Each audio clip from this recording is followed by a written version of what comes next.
운동의 기원, 발전, 또 한국으로의 전례를 공부하고 있습니다. 자, 역사 공부 시간이 되었습니다. 기원은 몇 년입니까?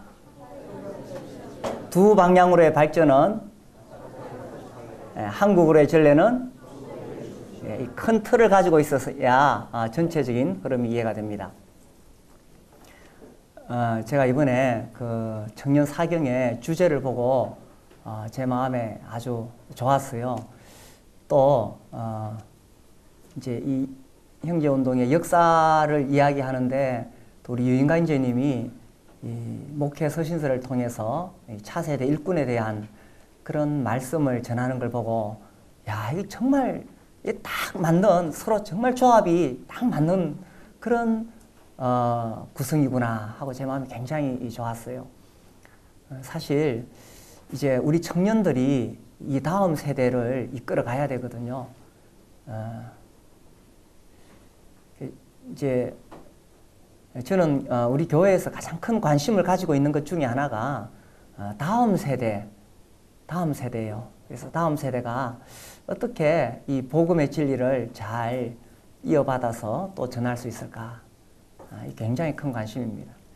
여러분 보기에 제가 나이가 많아 보여요? 젊어 보여요? 네, 당연히 그래 대답하겠죠. 이제 우리 교회에서 내가 공식적으로 은퇴할 시점을 정해달라고 이야기를 했어요. 그래서 이제 일반적으로 보통 이제 교파교회는 70세, 그리고 좀 일찍 하시는 분은 65세, 더 일찍 하시는 분은 62, 3세도 이렇게 하는데, 그래서 그냥 공식적으로 일하는 은퇴 시점을 이제 정하자. 이제 아마 올해 곧 그렇게 정해질 것 같아요. 사실 제가 이렇게 지나와 보니까 제가 청년 시절에 신앙생활 하던 그런 분위기하고 지금은 너무나 달라요. 너무 달라요. 우리는 그래도 유교적인 그런 사고 세계 속에서 살아왔습니다. 그래서 어른을 존중하고 또 남녀가 이 서로 유별하고, 그리고 또 이 질서를 지키고 권위를 존중하고 이런 것들이 분명했어요. 그리고 올바른 진리가 있고. 근데 지금은 다원주의 시대에 모든 이런 그 세계관이 다 무너졌습니다. 그리고 너무나 자기중심적인, 그래서 우리가 예수님 믿고 구원받는다는 것은 예수님이 주인이시다 하는 것인데, 지금 우리 시대는 아니에요. 다 자기가 주인인. 어제도 제가 신문에 오기 전에 잠깐 광고를 보니까 네 인생을 찾아라, 이거예요. 지금은 이슈가 그거예요. 그러니까 완전히 성경하고 반대되는 겁니다. 성경은 예수가 주인이시다고, 이 시대는 네 인생을 살아라, 이거예요. 그리고 이제 이 동성애 문제가 단순히 동성애 문제가 아니에요. 이게 아니고 그 뒤에 숨어있는 이데올로기가 있어요. 그리고 그 이데올로기는 특별히 한국에서 이 교회를 공격하는 거예요. 그래서 지금은 참 위험한 시대에 살아가고 있어요. 최근에 또 EBS가 공영방송으로서의 그런 기능을 버리고 이 동성애나 혹은 아무튼 이상한 그런 사람들 초청해가지고 이 방송을 하고 이래가지고 지금 학부모들이 들고 일어났어요. EBS가 왜 이러느냐 이러면서. 얼마 전에 또 EBS 그 유치원 강좌인가 초등 강좌에 이 동성애에 관한 그런 것들을 또 흘러보내가지고 막 항의가 들어와서 그걸 또 닫기도 했어요. 이게 이제 그 우리나라를 주도하는 이 그 주류 흐름이 지금 이런 쪽이에요. 앞으로 점점 더 심해집니다. 이게 성경의 가치관과는 완전히 다른 거예요. 이 이야기 좀 옆으로 지금 흘러가고 있는데, 그래서 이제 뭘 생각했냐면, 정말 우리 다음 세대가 어떻게 우리가 성경에서 발견했던 이런 복음, 또 이런 교회를 이어받아서 지킬 수 있을까? 이것이 저에게는 사실 교회의 미래를 생각할 때, 야, 이게 참 숙제구나 하는 생각이 들었어요. 그래서 이번에는 우리 교회 청년들 좀 많이 오라 그랬어요. 제가 이 CBF나 전청 갈 때는 그렇게 이야기를 안 했는데, 이번에 좀 많이 가자 그래가지고, 그래서 지난 토요일 날 우리 집에 모였어요. 27세 이하. 아는 사람 있어요? 이번에 좀 많이 왔죠. 그래서 이제 여기 우리 교회 같으면은 여기 있는 우리 청년들이 이 다음 세대를 이어받아야 돼요. 여기 이제 여러 전국 모임에서 왔는데 여러분들이 하다 보면은 30 됩니다. 40 됩니다. 그 남의 이야기 같죠? 근데 금방 됩니다. 그때 여러분이 이 교회의 주역이 되는 거예요. 지금 여기 와서 이렇게 배우고 정말 우리의 선배들이 귀하게 여기던 것, 이 성경 안에서 추구하던 것, 그것이 무엇이냐를 고민하면서 왜 우리가 교파와 달려야 되느냐? 왜 우리는 이렇게 참 불편하고 어렵고 힘들게 신앙생활을 해야 되느냐? 그런 것들에 대해서 고민하고, 그래서 여러분들이 정말 이 다음 세대의 주역이 되는 거예요. 여러분이 그렇게 고민하고 그것을 이제 해 나가면서 또 뭘 해야 되느냐? 아까 말씀처럼 지금 그 주일학교 어린이들과 청소년부, 이 중고등부 학생들을 선배로서 키워줘야 돼요. 지금 제가 목회서 신서 강의하고 있는 거죠. 어제 우리 유인강님이 또 정체성에 대해서 말씀하셔가지고 이게 다른 게 아니에요. 이 같은 거예요. 그래서 이제 물론 청년 집회 때 여러 주제로 이야기하는데 특별히 이번에는 이 주제가 딱 이 부분이라고 생각되어져요. 그래서 저도 청년 시절에 고민을 하고 내가 왜 여기 모임에 남아있지? 그러면서 고민하고 이렇게 이제 왔고, 이제 아마 여러분들도 그렇게 할 수 있고, 이제 또 더 무서운 것은 아까 이야기했던 이 세상의 세계관이에요. 이 다원주의 세계관. 이 속에서 우리가 절대 진리를 이야기하고 예수님만이 구원이라고 이야기하고, 지금 그 뭐죠? 소수인권 계속 이런 이야기 나오죠. 차별금지법 이런 이야기 나오죠. 아마 우리나라에서 동성애 합법화는 10년 전으로 통과될 거예요. 지금 추세가. 그 동성애가 통과되면서 결국 이 소수인권 문제가 나오면서 차별금지법도 곧 통과됩니다. 그러면은 예수님만 구원이라고 하면 그렇게 설교하면 붙잡혀 가요. 지금 미국에서나 캐나다에서 계속 그런 일이 일어나고 있죠. 그 동성애자들 주례하러 교회에 왔어요. 우리 주례해달라. 그 목사님 난 못하겠다. 이러면 고발당해가지고 이제 들어가야 되는 거예요. 영국이나 미국, 캐나다 지금 이런 일들이 이제 막 계속 비슷하게 일어나죠. 그래서 결국 우리나라도 지금 그런 쪽으로 가고 있는 거예요. 그래서 정말 우리가 성경에서 배운 그 진리들을 교회에서 지키려고 할 때는 많은 손해를 감수해야 됩니다. 많은 어려움과 고난이 있습니다. 그래서 우리 때는 괜찮아요. 나는 생각해 보면 우리 때까지는 괜찮아요. 근데 여러분 세대가 정말 위험한 세대라는 거예요. 그래서 이번에 역사를 배우면서 모임의 정체성을 제가 다 이야기 못합니다. 여러분이 고민할 수 있는 계기가 되기를 바라고, 또 이 목회 서신서 통해서 정말 교회가 무엇인가, 교회가 무엇인가. 요즘 세상은 다 개인주의거든요. 그러니까 함께 사람들이 함께 어울려 가는 것을 매우 싫어해요. 지금 이 여러분들 어제도 불편한 데서 잤죠. 우리 형제들은 다 한 방에 잤죠. 요즘은 뭐 그렇게 잘 안 해요. 그럼 불편해요. 점점. 그래서 이런 시대에 교회가 무엇인가? 교회는 함께 하는 것이고, 불편해도 그 갈등 속에서도 함께 하는 것이고, 그래야 성숙해지거든요.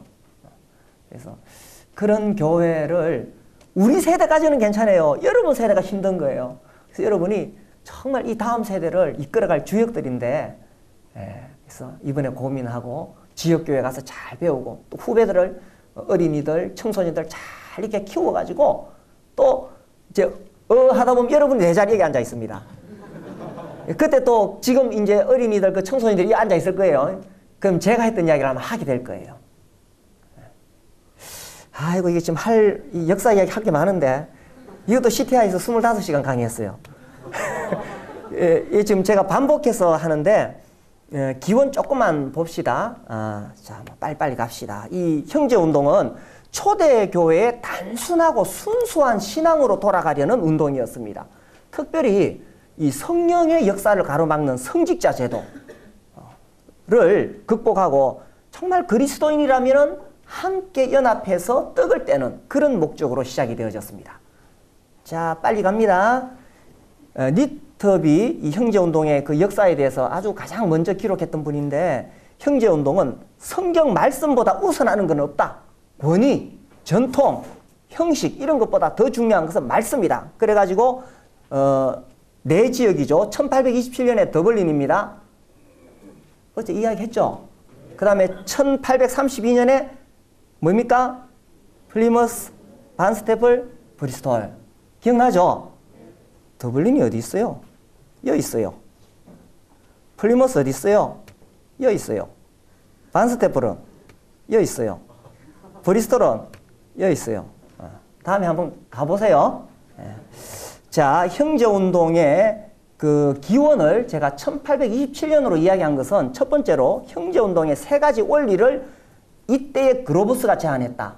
두 번째는 크로닌 박사가 실제로 그렇게 모이고 있었다. 그래서 저는 1827년으로 이야기합니다. 그래서 세 가지 원리 기억나나요? 첫 번째 뭡니까? 떡을 떼는 거죠. 그죠? 그래서 안수받은 성직자가 존재하지 않은 상태에서 떡을 떼는 것이다. 이것이 이 첫 번째 원리입니다. 그 다음에 아무튼 떡을 떼는 겁니다. 지난 주일날 떡을 뗐나요? 이게 이제 브레드린이 다른 교회하고 우선 겉으로 보기에 탁 드러나는 것이 매주 떡을 떼는 것입니다. 그래서 믿는 자를 향한 예수님의 명령이죠. 이 사도행전 20장 7절에 보면 초대교회 성도들이 왜 모였어요? 설교 들으러 모였습니까? 떡을 떼려 하여 모였더니, 떡을 때리고 모였다가 바울이 이제 설교를 하는 거예요. 그쵸? 근데 이제 오늘날 다른 교회들은 성찬식을 1년에 뭐 한 2번 정도 하거나, 요즘은 이것이 중요하다는 걸 알고 뭐 한 달에 한 번 하는 데도 있고, 이제 저하고 같이 공부했던 이제 다른 장로교 목사님들이나 이런 분들, 제가 하도 이걸 이야기하니까 자기들도 이제 한 달에 한 번씩 하기로 했다고. 이 떡을 떼는 자리가 굉장히 중요한 거예요. 결국 이제 사탄이 뭘 공격하느냐 하면은 성경을 공격합니다.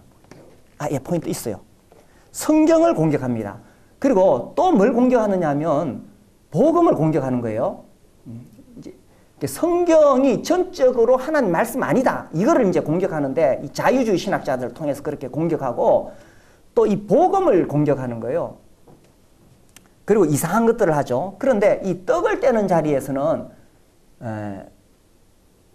여기서 진짜 이 십자가 복음이 선명하게 드러나는 것입니다. 여기 무슨 율법주의가 들어올 수 없어요.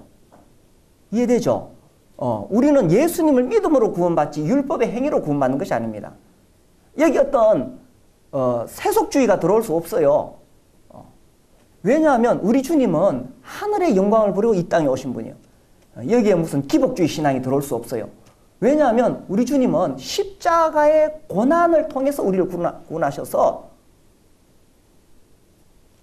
우리 주님이 그렇게 살아가셨는데 우리가 뭐 이 땅에 사는 동안에 예수 믿고 복 받겠다, 뭐 세상적인 복 받겠다, 이 기복주의 신앙이 들어올 수가 없어요. 여기 무슨 신비주의가 들어올 수가 없어요. 뭐 사람들 뭐 방언을 한다든지 뭐 병 고친다든지 환상 예언, 일반 교파에서 요즘 그런 거 많이 합니다. 저도 궁금해가지고 그걸 계속 연구해봤어요. 해봤는데 별거 없어요. 그래서 그런 거 막 이야기하는데, 떡을 떼는 자리, 예수님이 죽으시고 부활하신 것보다 더 신비로운 일이 어디 있겠어요. 이걸 믿으면 다 해결되는 거예요. 무슨 또 다른 신비한 거 추구하지 않아요.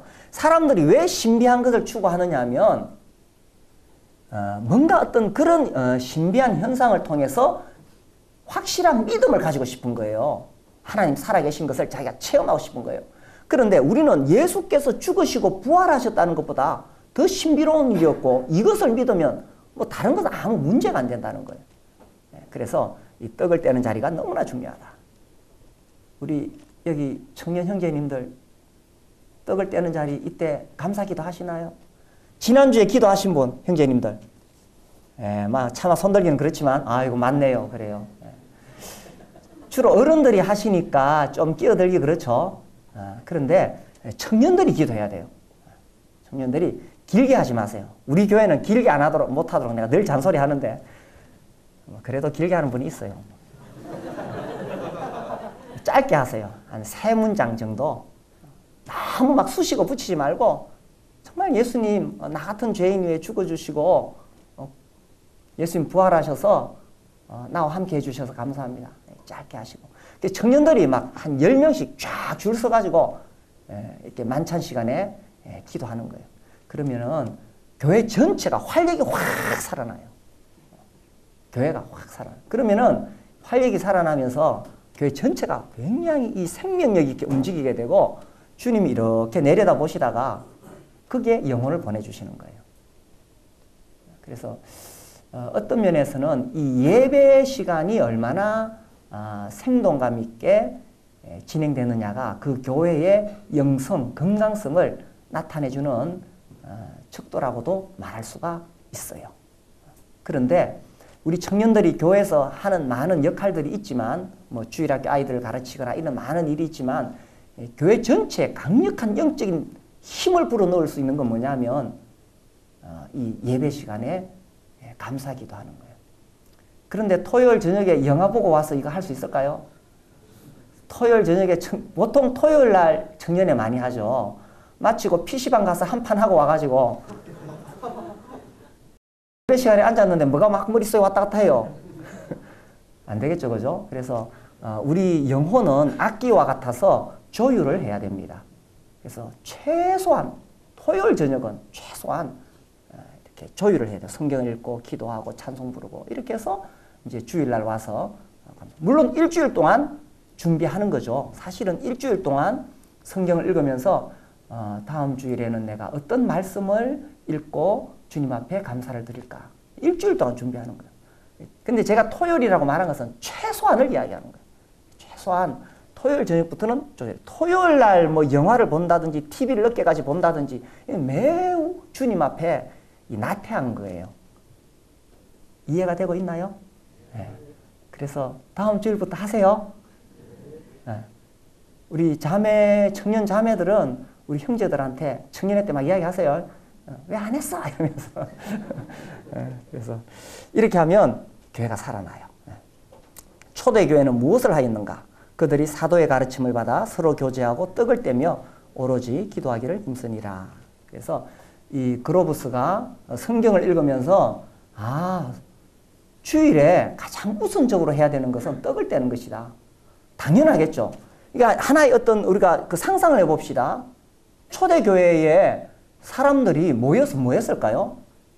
지금처럼 뭐 여기 무슨 악보가 있고 뭐 사회자가 있고 그렇게 하지 않았어요. 그때는 다 가정교회였어요. 그래서 가정에서 이렇게 모여서 이렇게 큰 집에 그 당시 그 유적지를 이렇게 발굴해 보면 좀 큰 집이 있어요. 그게 가정교회예요. 가정에 다 모여가지고 그들은 우리 주님이 얼마 전에 십자가에 못 박히신 것을 생생하게 보았던 사람도 있고 그 본 것을 생생하게 들었던 사람도 있고 그랬었겠죠, 그죠? 그래서 이 떡을 떼는 것이 우리하고 또 감동이 달랐어요.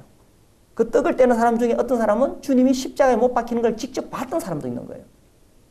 또 그것을 직접 보았던 사람에게 직접 전해들은 생생한 이 감동이 있었던 거죠. 지금처럼 뭐 이렇게 성경을 펴서 그때는 신약 성경도 없었죠, 그죠? 구약 성경 펴서 몇 장 몇 절 이런 설교는 아니었을 거예요. 그래서 그들은 떡을 떼면서 오직 예수 그리스도에게 모든 초점을 맞추는 그런 예배를 드렸다는 것입니다. 그래서 그로부스가 이거다 하고 이야기를 했던 것입니다. 그 다음 그렇게 할 때 이제 그로부스에게 매우 중요한 것은 이 교파와 교단으로 나뉘어진 것이 아니라 그리스도인이라면 누구나 한떡에 참여할 수 있다. 그래서 그리스도의 사랑으로 함께한다 라는 걸 이야기했고 넘어가고 그 다음에 세 번째 매우 중요한 거 이 세 가지 기억하시죠? 첫 번째는 뭡니까?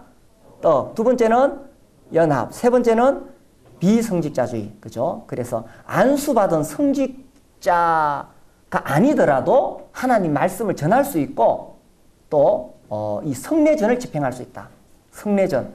이 성찬과 침례를 이야기합니다. 그래서 이제 우리 같은 경우에는 뭐 성직자와 평신도 이런 거 나누지 않죠. 그래서 다 형제들입니다. 다 형제들이지만 그러나 또 모임에 지도자의 역할을 하시는 또 장로님들이 계시고 그렇죠, 그죠? 자, 그런 부분은 또 목회 서신할 때 들으시고, 그래서 이 당시만 해도 안수받은 성직자가 되어야만이 이 설교를 할 수 있고 또 성찬과 침례를 줄 수 있는 그런 자격이 있기 때문에 이것을 벗어나는 것이 너무 어려웠어요. 근데 그로버스가 성경 볼 때 그런 거 없는 거예요. 복음을 전파하기 위한 어떤 성직 임명도 성경은 요구하고 있지 않다는 생각이 내 마음에 떠올랐다. 그래서 그 순간부터 나는 그리스도 안에서 말씀을 전파하는 나 자신의 자유에 관하여 절대 의심하지 않았다. 그래서 이제 이 세 가지입니다. 자, 참된 그리스도인은 1. 2. 3. 단순하게 우선 막 이렇게 형식이 있는 것이 아니라 이렇게 할 수 있다. 자, 그래서 크로닌이 실제로 그렇게 하고 있었다. 1827년에 모이고 있었고 1829년에 이 허친슨이 합류하고 또 30년에 이제 파널의 주선으로 은기어가에 모이게 되는데 이 형제운동은 어떤 사람이 이렇게 합시다. 창시자가 있었던 게 아닙니다. 하나님의 역사인데 이 19세기 초에 그 당시 기독교가 매우 영적으로 하락해 있었어요. 영국에는 국교도가 있고 비국교도가 있습니다. 국교도, 영국 성공회죠. 영국 성공회도 매우 영적으로 타락해 있어서 거기서 많은 뜻있는 사람들이 나왔어요. 그러면서 뭘 했느냐 하면은 떡을 떼기 시작했고 침례를 주기 시작했고 그러니까 지금 우리가 하고 있는 것과 매우 유사한 그렇게 하고 있는 사람들이 여기저기 있었어요. 여기저기. 그런데 이제 1827년에 그로브스가 이런 이야기를 하면서 또 크로닌 중심으로 사람들이 이렇게 모여들기 시작했어요. 모여들면서 자연스럽게 이 운동이 커져가게 된 것입니다. 그러니까 이제 이 색강들이 막 이렇게 흘러나오죠. 그리고 색강들이 모여가지고 큰 강이 되어서 그래서 이 물줄기를 크게 이루어서 이제 바다로 흘러들어가는 것처럼 형제운동은 누가 이렇게 하자라는 게 아니라는 거예요. 여기저기 그런 사람들이 있었어요. 그러니까 파넬이 여기 합류하기 전에 파넬은 파넬대로 또 자기들끼리 떡을 떼는 사람들이 있었는 거예요. 여기저기 이렇게 있다가 이 사람들이 막 합류가 되고 그러면서 이게 전 세계적으로 뻗어나가게 됩니다. 그런데 여기 합류하지 않고 여전히 독립교회로 있었던 무리들도 있어요. 근데 그런 사람들은 역사 속에서 사라집니다. 사라지고 이 합류했던 사람들은 이 브래들린 무브먼트로 계속 이 전 세계로 뻗어나가게 된다는 것입니다. 이해가 되고 있나요? 네. 그래요. 자, 이 크로닌의 고백처럼 처음부터 명확한 목표나 프로그램이 있었던 것이 아니라 단순히 공통된 심정으로 함께 이끌림을 받는 것처럼 느꼈다. 뭔가 그렇게 막 이끌려가는 거예요. 그래서 성령께서 그렇게 사람들을 모으셨는 거죠. 자, 여기서 이제 답이 이야기를 해야 됩니다. 이 사람도 이 변호사로서 법조계에서 출세 가도에 있었는데 이제 회심하고 1825년부터 강력한 복음주의자가 됩니다. 그래서 어제 말씀드린 대로 이 사람이 그 로마 가톨릭 교도들에게 복음을 전해서 일주일에 600에서 800명이 돌아오는 그런 일이 있었어요. 그래서 이제 이 다비가 워낙 이 탁월한 사람이라서 많은 분들이 다비가 형제운동의 창시자다라고 하는데 실제로 그렇지 않습니다. 오히려 다비는 1829년에 이 떡을 떼는 그 모임에 대해서 매우 불안하게 느꼈어요.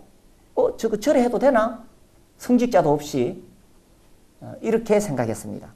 그리고 1832년에 플리머스에서 모임이 시작될 때도 처음에는 거리를 두고 있었어요.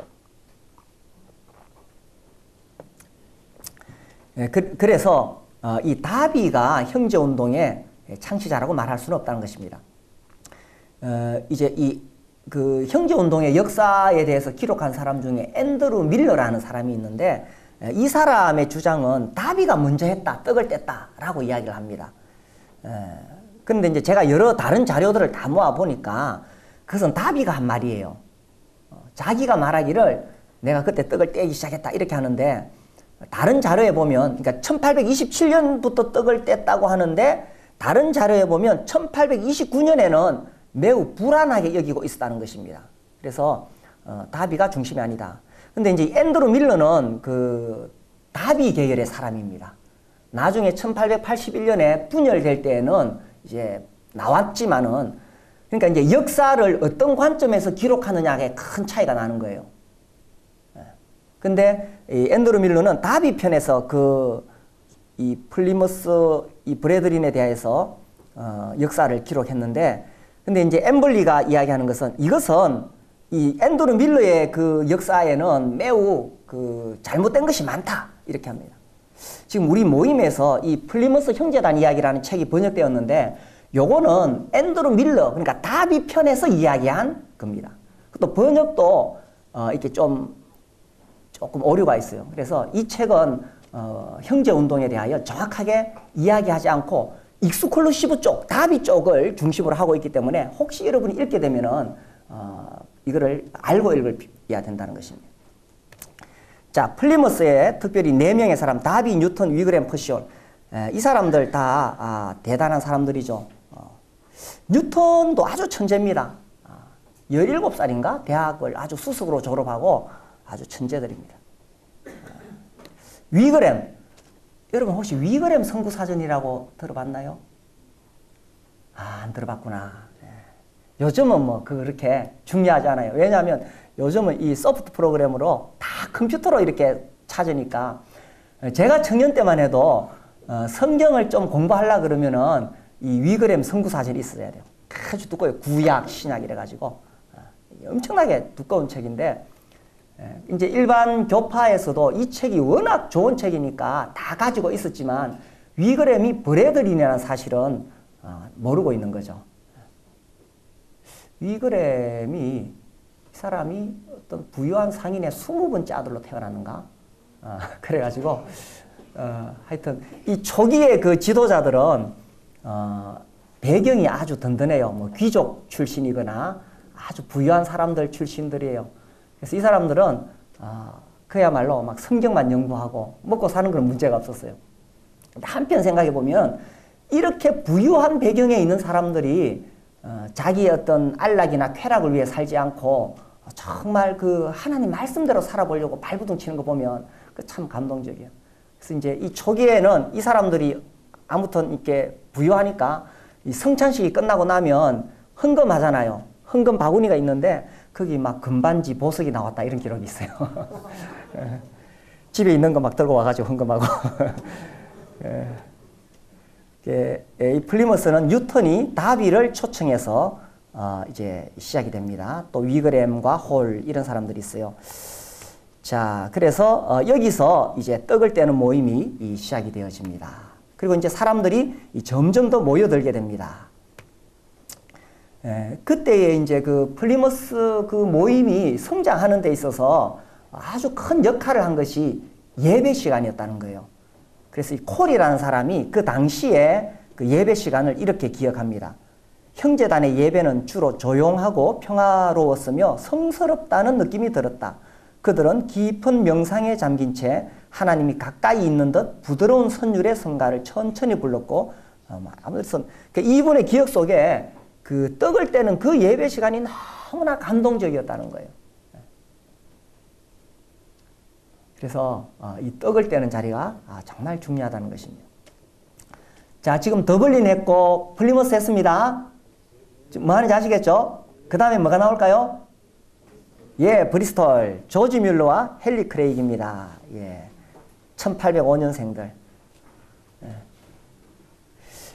자, 이 1805년생, 이제 왜 이런 이야기를 하느냐면, 플리머스, 그 다음에 브리스톨, 반스테플 다 몇 년도에 시작했어요? 그러니까 1827년 5년 뒤죠. 몇 년이에요? 1832년이죠. 1832년에 이 사람들 나이가 몇 살이에요? 우리나라 나이로는 28살 되겠죠. 그죠? 27세, 만 27세. 그러니까 그러니까 27살에 벌써 이런 일들을 시작했던 거예요. 아무튼 이 세계적으로 유명한 사람들 보면 20대에 다 일을 저지릅니다. 여기 27살 된 형제들 있나요? 그래서 이때 조지 뮬러나 헨리 크레이나 위그램이나 다 27살들이었고 다비는 이제 32살이었고 다 그 또래들이에요. 다 그 또래들. 20대 청년들이 이 일을 시작합니다. 조지 뮬러에 대한 책은 다 보셨죠? 이 사람 젊은 날에는 굉장히 그 방탕한 유년 시절을 보내다가 회심하고 나서 이제 유대인들에게 선교하기 위해서 런던에 가서 훈련을 받기 시작합니다. 그러다가 크레이그를 만나게 되고 이 크레이기 그 그로브스의 개인 가정교사였었습니다. 그래서 이 그로브스를 알게 되고 이렇게 하면서 이 그로브스의 정신을 배우게 됩니다. 그러면서 이제 그리고 이제 조지 뮬러가 그로브스의 여동생하고 결혼하게 되죠. 그렇게 하면서 이 믿음으로 사는 것들을 배우게 되고 그렇게 합니다. 그다음 헨리 크레이그, 이 사람도 대단한 성경학자입니다. 두 사람이 절친으로 평생을 살았어요. 근데 이 크레이그는 일찍 죽어요. 1866년인가 일찍 죽고 이 사람 좀 병치레도 많이 했어요. 대단한 성경학자입니다. 그래서 이 두 사람이 이제 이 브리스톨로 가서 이 브리스톨에 있던 어떤 사람이 그 당시 헨리 크레이기 있던 테이머스에 와서 막 지명, 인명, 연도가 나오니까 어지럽죠, 그죠? 그냥 큰 것만 기억하세요. 내가 괜히 잘난 척하려고 막 이야기하는 거예요. 나 다 외우고 있다, 이런 거. 거기 와가지고 이 헨리 크레이기의 설교를 듣고는 감동을 받았어요. 제발 우리 동네 와서 설교해 주시오. 이래서 헨리 크레이기 브리스톨에 가서 설교를 하니까 사람들이 구름대 같이 몰려들었어요. 그래서 제발 우리 교회 목사님이 돼 주십시오. 이러는 거예요. 그래 크레이기가 그래가지고 돌아갔다가 하도 요청을 하니까 그럼 내 친구랑 같이 하겠다 이랬어요. 그 친구가 누구예요? 네, 조지 뮬러를 데리고 와서 이제 목회를 시작하는데 딱 조건을 내걸었어요. 우리는 성직자가 아니다. 이렇게 이야기했어요. 이 그로브스의 영향을 받은 거죠. 이 헨리 크레이기 그로브스를 보고 완전히 반했어요. 나이는 그로브스가 더 많죠. 1795년생이니까 10살 많네요. 그죠? 그로브스가 이제 치과 의사였는데 선교사가 되기 위해서 신학을 공부해야 돼요. 근데 자기 혼자 공부하기 힘드니까 이제 헨리 크레이그를 초청해서 개인 지도를 받습니다. 그리고 헨리 크레이기 그로브스의 자녀들도 이제 지도하고. 근데 이제 이 헨리 크레이기 그로브스를 딱 보고는 첫눈에 반했어요. 세상에 이렇게 인품이 훌륭한 사람이 있을까? 물론 내가 같이 살다 보면 이 사람에게서도 결점을 발견할 수 있겠지만 너무나 훌륭하다. 이렇게 이야기해요. 이 그로브스의 그런 어떤 인격적인 가망을 그대로 봤습니다. 그래서 이제 이 형제운동 초기에 이 형제운동이 확 번져가는 데 있어서 매우 중요한 것은 뭐냐 하면 그 당시 지도자들의 이 인격, 영성 이런 것이었었어요. 그래서 이 그로브스도 대단했죠. 조지 뮬러도 정말 철저하게 기도만으로 살았던 사람이죠. 로버트 체프만 사랑의 사도라 그래요. 그래서 이제 오늘날 이제 한국 모임에서도 우리가 정말 이 회복하자, 브레드린 회복하자 이래가지고 막 하는데 이것은 저는 교리의 회복이 아니라고 생각해요. 우리가 교리적으로 더 철저하게 가르쳐가지고 우리가 회복하자 그러는데 물론 철저한 교리적인 공부가 매우 중요합니다. 매우 중요합니다. 그러나 이 형제운동이 성공할 수 있었던 가장 중요한 그 어떤 원인 중에 하나는 초기 지도자들의 인품, 성품, 인격, 그분들의 영성이었어요. 그들이 정말 주님처럼 살려고 발버둥치고 주님을 닮은 그런 모습에 그래서 사람들이 거기 반해가지고 또 모여들기 시작하는 거예요. 그들이 이야기를 하니까 그대로 먹혀가 들어가는 거예요. 그래서 우리는 성직자가 아니다. 이제 그로브스의 영향을 받아서 조지 뮬러나 헨리 크레이기 이렇게 얘기했고 또 자기들은 그 당시 이제 모든 교회는 어떤 그 교회 나름의 어떤 관습이 있잖아요. 우리는 그렇게 하지 않고 하나님이 우리를 인도하시는 대로 하겠다. 그걸 이야기했고 세 번째로 고정된 봉급을 받지 않고 자발적인 헌금에만 의존하겠다. 이렇게 이야기했어요. 그 네 번째는 이 교회 자석료 제도를 폐지하겠다. 이 당시에는 이제 그 교회 이렇게 오면은 의자에 앉으려면 돈을 다 내야 돼요. 앞자리는 비싸요. 비싸요. 돈 없는 가난한 사람은 자리에 못 앉고 저 뒤에 서야 돼요.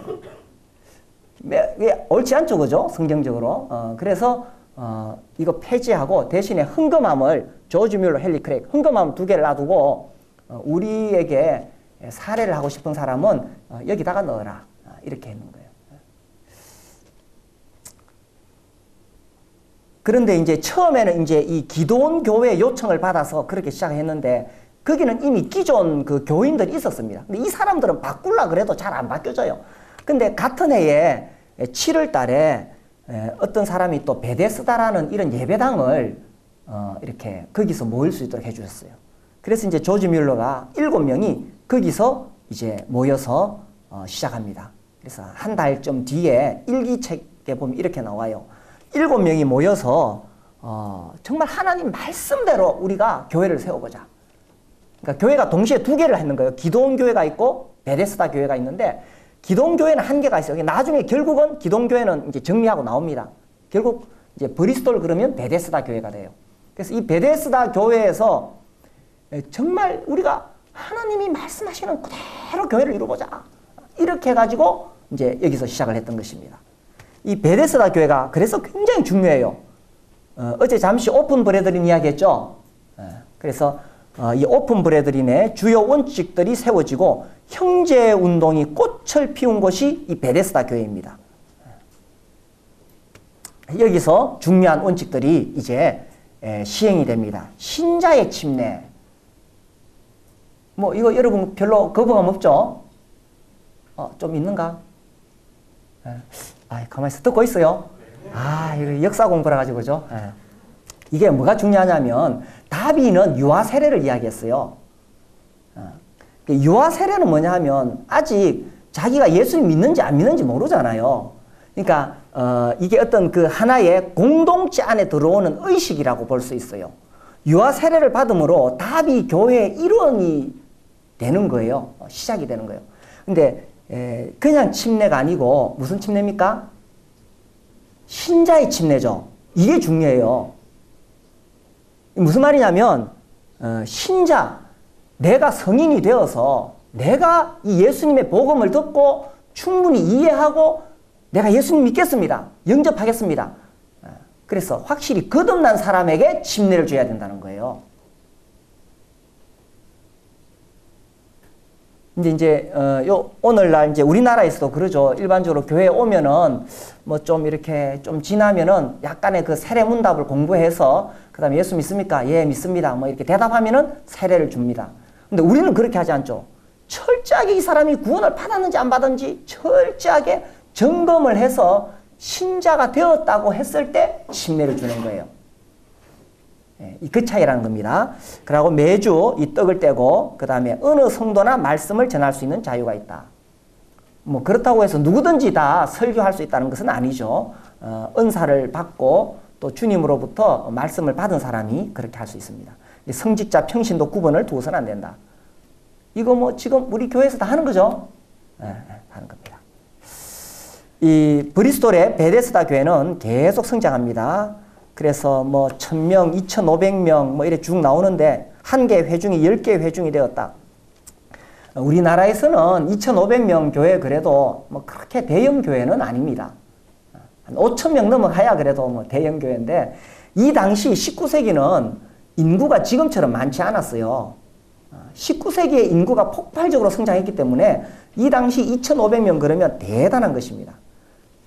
그래서 이 중에 절반 이상이 다 그 전도를 통해서 들어온 사람들입니다.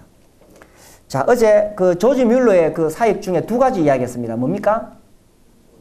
1834년에 성경지식협회, 2년 뒤 1836년에 보육원 사역이 있죠. 그거 조금 볼까요? 1834년 성경지식협회. 그래서 오직 헌금으로만 이렇게 합니다. 그래서 이제 이 3가지죠. 학교를 세우고 성경을 보급하고 또 선교를 후원했습니다. 그래서 뭐 많은 일들을 했습니다. 1834년 이후 46만 파운드다. 이게 얼마나 큰 돈인지 모르겠죠. 이걸 이제 환산을 하려면은 다시 한국 돈으로 바꾸고 또 이 당시에 그 46만 파운드의 가치를 추적해서 계산해야 됩니다. 그래서 이제 이거 계산하는 방법이 그 당시에 금을 가지고 계산하는 방법이 있고 또 영국 전체의 그 GDP라고 할 수 있나요? 그런 걸 가지고 또 계산하는 방법이 있어서 그게 사이트에 있어요. 그래서 지난번에 제가 인도권 가서 강의하니까 어떤 형제님 그걸 막 보여줘가지고 이걸 계산을 했는데 내가 잘 몰라서 이 분야를 잘 몰라서 뭐 정확히 이해는 못했는데 하여튼 엄청난 규모입니다. 혹시 여러분 중에 경영학과나 뭐 경제학과 다니는 사람 있나요? 그럼 내가 그 사이트 알려줄 테니까 한번 계산해 보세요. 상상 이상으로 엄청난 양입니다. 그 당시 영국의 그 GDP를 계산했을 때에. 그래서 해외에도 하고 그 다음에 이 학교도 엄청 세우죠. 보이죠 글자? 예. 그리고 허드슨 테일러하고 그 다음에 28만 권의 성경 전서. 뭐 어제 놀래가지고 오늘 안 놀래죠. 150만 권의 신약 성경. 1억 1200만 권의 소책자 보고 세계에 117개의 학교를 건립했다. 이것이 어디 요청하거나 이런 것이 아니라 조지 뮬러가 순수하게 기도하면서 주님 우리에게 이게 필요합니다. 주님 채워주십시오. 어떤 사람이 어떤 사업가가 집에 가는데 계속 마음이 뭐가 자꾸 끌려 이상해. 자꾸 이상해. 왜 이러지? 뭔가 불편해요. 그래가지고 이제 기도를 하다 보니까 느낌이 조지 뮬러를 후원해야 될 것 같아. 그래가지고 이제 자기가 이렇게 그 헌금을 딱 보내요. 근데 조지 뮬러가 딱 받아보면 자기가 기도했던 액수하고 딱 맞는 거예요. 그러니까 위에서 하나님이 다 조정하고 계신 거예요. 난 이런 이야기 들을 때 두 가지를 생각해요. 하나는 우리도 우리의 필요에 대하여 기도할 수 있다. 여러분 중에 혹시 선교를 하거나 또 혹은 국내 사역을 할 때에 막 사람들에게 알리기보다는 하나님 앞에 기도하는 것이 필요하다 하는 것이고, 두 번째는 지금 누군가 나의 도움을, 나의 후원을 필요로 하지 않을까, 이걸 또 잘 들을 필요가 있어요. 그러니까 기도한 조지 뮬러도 훌륭한 사람이지만 그 사업가도 훌륭한 사람이에요. 주님이 그 사람 마음속에 자꾸 부담을 주실 때 그게 주님으로부터 온 계신 것을 깨닫고 보냈을 때에 뮬러가 기도하는 액수하고 딱 맞거든요. 이게 다 필요한 거예요. 그래서 여러분 중에서 훌륭한 사업가도 많이 나오세요. 그래서 기도하면은 주님의 내가 지금 이번에 한 12억 남겼는데 이거 어디 쓰지? 이럴 때 딱 기도하는 중에 올 때에 주님이 여기에 쓰시라고 하는구나. 12억 딱 보내는 거예요. 무기명으로. 여러분 시대에 12억은 그렇게 큰 돈이 아닐 거예요. 자, 그래서 보육원 사역 1836년 뭐 여기도 해가지고 뭐 150만 파운드가 얼마나 큰 돈인지 모르죠. 아무튼 많다. 그래서 뭐 인터넷 찾아보니까 이 당시 그 애슐리 다운에 지었던 그런 건물들이 이렇게 나오더라고요. 뭐 소도 키우고. 그래서 이제 뮬러가 이 보육원을 설립할 때 이런 생각이 있었어요. 아니 왜 예수 믿는 사람들이 맨날 먹고 사는 문제로 고민할까? 지금 여러분들도 진로에 대해서 다 고민하고 있죠. 그래서 뮬러가 하나님이 우리 아버지라면 첫 번째 1 읽읍시다. 시작. 1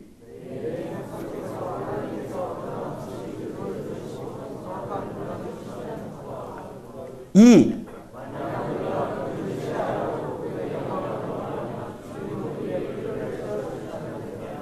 이것을 실제로 눈으로 볼 수 있도록 자기가 그걸 보여주기를 원했어요. 그래서 연말에는 자기가 1년 동안 기도하고 응답받았던 것들을 또 그 보육원을 어떻게 운영했는가에 대한 그 재정 보고서를 책으로 만들어서 계속 냈어요. 이것도 지금 자료 찾으면 나와요. 그래서 혹시 이렇게 영어 잘하시는 분들은 또 이런 것들 번역해서 이런 시간에 나와가지고 특강 이렇게 하면 좋겠죠. 자, 이렇게 요즘 우리나라의 보육원은 사실 굉장히 시설이 좋고 어떤 면에서 제가 보니까 거기 다니는 친구들이 더 좋은 신발 신더라고. 더 좋은 막 브랜드 옷 입고 다녀요. 근데 이때 고아들은 정말 버려져서 정말 버려졌어요. 그래서 이 조지 뮬러가 런던에 있을 때도 그 헐벗은 고아들이 맨발로 다니는 걸 보고 마음이 너무 아팠어요. 그러다가 주님이 원하시는 게 뭘까? 이러다가 나중에 브리스톨에 왔을 때에 이제 이 보육원을 시작하는 거예요. 그래서 이렇게 입히고 먹이는 것, 이 당시로서는 참 대단한 일이죠. 자, 이렇게 길러냈습니다. 길러냈어요. 그 다음에 네 번째, 반스테플. 자, 여기는 로버트 체프만이죠. 이 사람도 성공한 변호사예요. 그러니까 여러분, 주님의 일을 하려면은 일단 사회적으로 이 성공해야 돼요. 내가 말하는 성공은 어떤 세상적인 그런 개념이 아니라 자기 분야에서 성공해야 돼요.